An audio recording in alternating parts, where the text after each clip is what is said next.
Hello, everybody. My name is Luis Sanchez. My group members are Zachary Hargrove, David Davila, and Jennifer Carano. We are the autonomous drone. So, to begin with, I wanted to explain a little bit more about the software we use called Q Ground Control.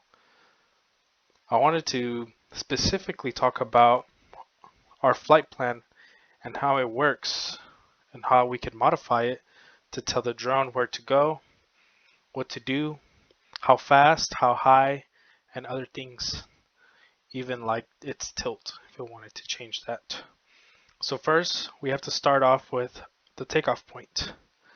We can give it an altitude of how high it needs to go up the air, and we can modify it little by little. There is a thing called mission flight, where we could change the initial waypoint and we could change the flight speed. The flight speed for this, I have it at 8 feet per second, which is around 5 miles per hour. We want it to go up to at least 10 feet in height. From there, it will go to waypoint 3 from takeoff. And we want, at waypoint 3, we want it to be around 15 feet in altitude, going at the same speed.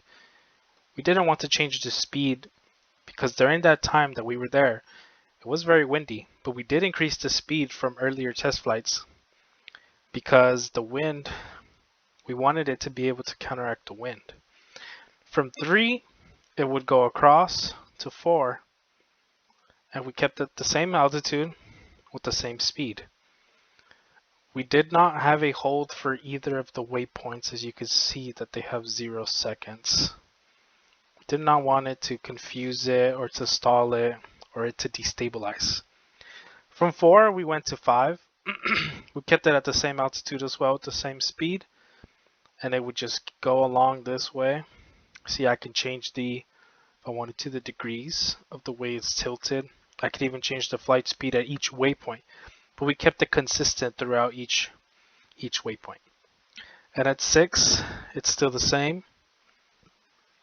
And from 6 to 7, there is an increase to 20 feet altitude. We wanted to see if it can land from much higher than what we originally had tested before. See if there was any stability issues with it landing, if it will be inaccurate when it landed. And from 7, you just, on this left side right here is how you would mark. You see you got waypoint, you got the takeoff, launch, and then return. You just hit return and it returns where it had initially launched.